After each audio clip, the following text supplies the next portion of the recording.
That evening, I was winding down in the usual way, relaxing in front of the TV after a long and exhausting day.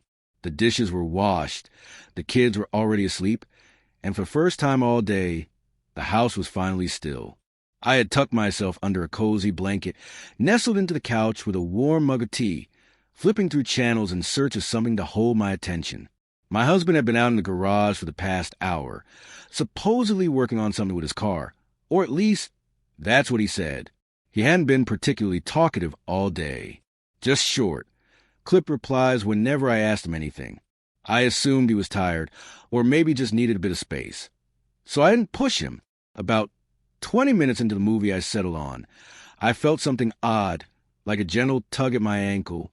I shifted my position and adjusted the blanket, thinking maybe I'd caught my foot on it somehow, brushed it off, and turned my attention back to the screen. But then, just moments later, it happened again. This time it was more deliberate, a firm pull, as though someone was trying to drag me off the couch. I went rigid. My heart skipped. I glanced down, but nothing seemed out of place. The living room was dim, and the hallway beside it was pitch black. I called out his name, my voice unsteady, trying to stay calm. No answer, just silence. I paused the movie and sat upright. The house felt too quiet. I listened closely.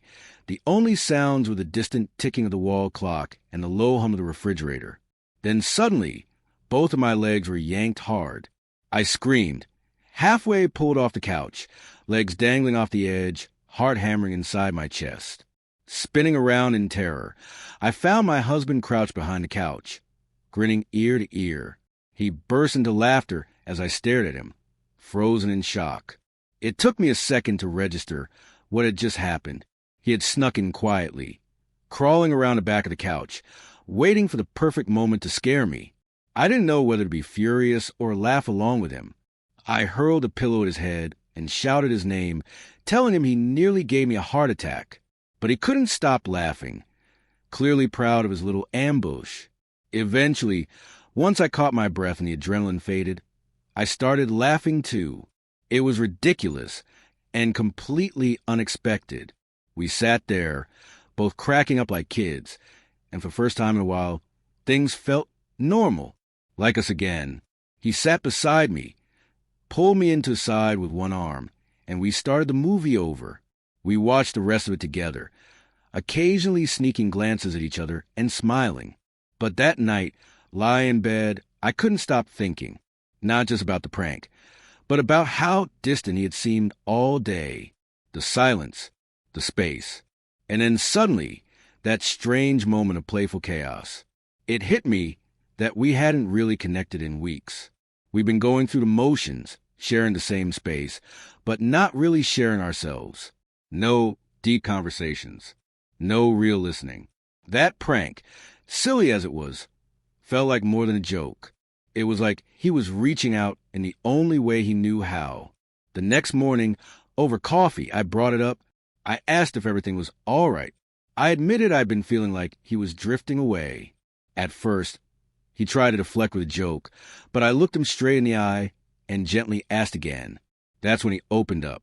He told me work had been overwhelming, that he was under pressure, worried about money, feeling like he was falling short as a provider, and he didn't know how to say it out loud. He didn't want to look weak, so he just bottled it all up.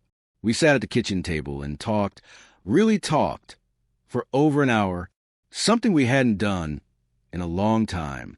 It was raw, a little emotional, but incredibly honest.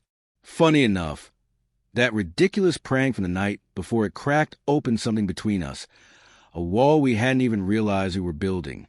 It jolted us out of routine and reminded us we still cared, still wanted to understand each other. Since that night, things have shifted. We check in more. We laugh more. We take time to ask how the other is truly doing. Sometimes it's not the grand gestures that change things.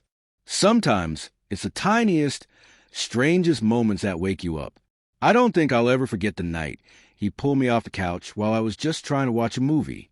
It started out as a prank, but ended up pulling us back together.